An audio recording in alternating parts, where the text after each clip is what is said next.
করে supreme court আইনজীবী সমিতিতে যে সমস্ত অনিয়ম বিগত সরকারের দোসররা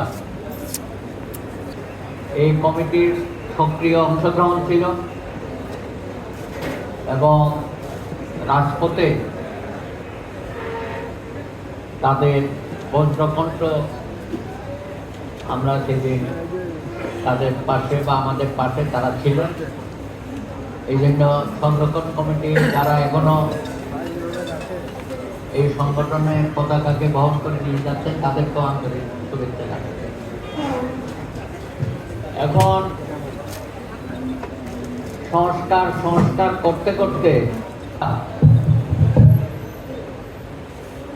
ইতিমধ্যে 10টা সংস্কার কমিটি হয়েছে। এর বাইরেও আপনারা দেখেছেন প্রত্যেক দিনে একটা না দুইটা কমিশন বা কমিটি করা হচ্ছে। আমরা তো বুঝতে পারছি না এই সরকারের আসলে আলটিমেট গোলটা কি তাদের। ভাই 111 তো আমরা দেখেছিলাম, সেদিন যারা ক্ষমতা নিয়েছিল তারও তো এরকম সংস্কার করে করে আমাদেরকে ঘুম পাড়িয়ে রেখেছিল। আমরা সবাই তালি বাজিয়েছিলাম, যেগুলো করতে করতে প্রায় 2 বছর কাটিয়ে দিল। কি সংস্কার এখন করেছিল এবং তাদের হাত দিয়ে যে নির্বাচনটা হয়েছিল সেই নির্বাচন তো এই গত 17 বছরে ফ্যাসিস্ট সরকারের জন্ম দিয়েছিল। আমি তো মনে করি 111-এর সরকার হচ্ছে গর্ভধারিণী মা, যে গত 17 বছর এই দেশে একটা ফ্যাসিস্ট রাজত্ব কায়েম করে। সুতরাং আমাদের ভয় সেখানে। আপনারাও এখন আবার একটা নতুন নতুন সংস্কারের কথা বলা শুরু করেছেন। আমার কাছে অনেক সময় মনে হয় কি কুসংস্কার হবে না সংস্কার একটা গালিতে পরিণত হবে। ইতিমধ্যেই অনেক কিছু আপনারা ছুড়ে ফেলে দিতে চান, বাইরে সব কিছু ছুড়ে ফেলে দেওয়া যায় না। সব ক্ষমতায় থাকার একটা সুকৌশলে পরিকল্পনা নিয়ে এগোচ্ছেন। আমাদের আইনজীবীদের পক্ষ থেকে আমরা সুস্পষ্ট ভাষায় বলতে চাই, সংস্কার করেন, সংস্কারের রূপরেখা দেন, সংস্কারের প্রস্তাবগুলো আসুক, সমস্যা নাই, কিন্তু এত সময় আপনাকে দেওয়া যাবে না। আর সব সংস্কার করার ম্যান্ডেটও আপনার নাই। জনগণ পুরা রাষ্ট্র ব্যবস্থাকে পরিবর্তন করে দেওয়ার ম্যান্ডেট আপনাকে দেয় নাই। সেটা নির্বাচিত সরকারের কাজ। যে সমস্ত রাজনৈতিক দল নির্বাচনে অংশগ্রহণ করবে তাদের নির্বাচনী ইস্তাহারে যদি সেরকম কিছু থাকে, কিংবা বিএনপি সহ যুগপৎ আন্দোলনে যারা ছিল সমন্বিত 31 দফা, হয়তো এটা আরো সংযোজন হতে পারে, তাদের কাজ সেগুলো তাদের জন্য রেখে দেয়। এখন আপনি প্রতিনিয়ত জনগণের সামনে নতুন নতুন পরিকল্পনা নিয়ে উপস্থাপন করছেন, কিন্তু যেটা আপনাদের এজেন্ডাই তো আপনাদের নাই, প্রায়োরিটি নাই, কোনটা আগে করবেন কোনটা পরে করবেন। আমি তো মনে করি এই সরকার সবথেকে বড় ধরনের অপরাধে অভিযুক্ত। যারা গত আন্দোলনের শহীদ আত্মাহুতি দিয়েছে তাদের একটা সঠিক তালিকা আপনারা করতে পারেন না। সেই পরিবারের পুনর্বাসনের কোনো সুস্পষ্ট রূপরেখা আপনারা দেন নাই।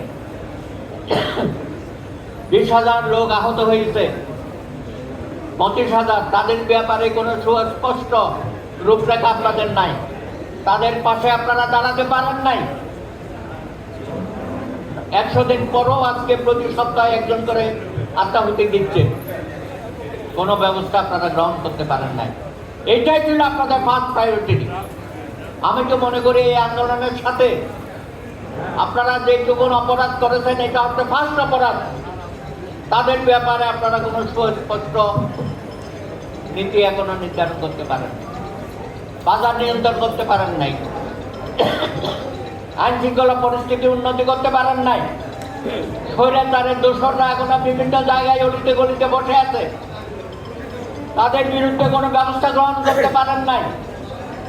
প্রতিনিয়ত ছাত্রদের অসন্তোষ, বিভিন্ন সেক্টরে নানা রকম আন্দোলন সংগ্রাম হচ্ছে, প্রতি স্বৈরাচারের দোসররা ইন্ধন দিচ্ছে সেখানে।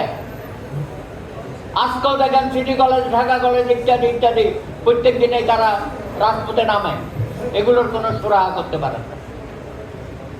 সুতরাং দেশে যদি আপনি একটা শান্তি শৃঙ্খলা পরিস্থিতি স্বাভাবিক করতে না পারেন, দ্রব্যমূল্য নিয়ন্ত্রণ করতে না পারেন, আমার তো মনে হয় আগামী 100 দিনও আপনারা টিকতে পারবেন না। এটা বুঝতে পারেন না? জনগণের ন্যূনতম চাহিদা যদি আপনারা মেটাতে না পারেন,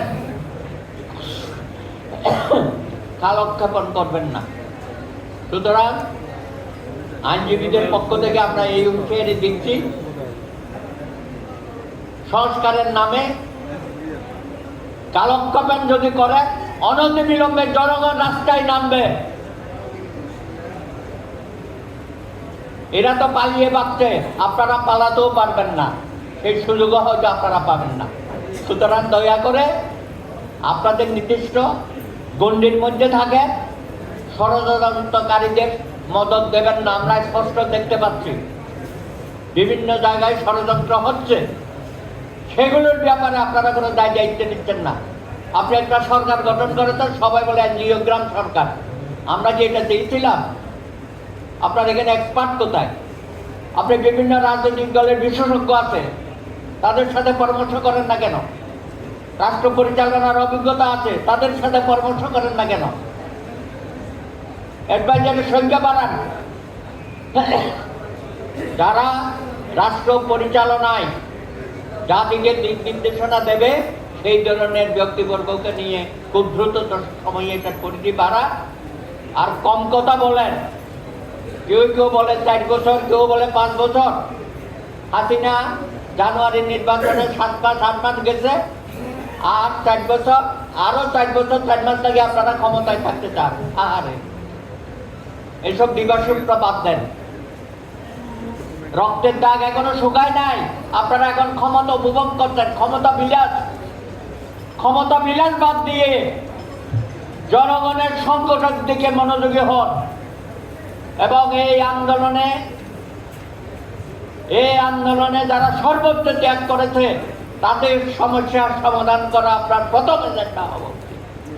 আপনাদের সকলকে ধন্যবাদ।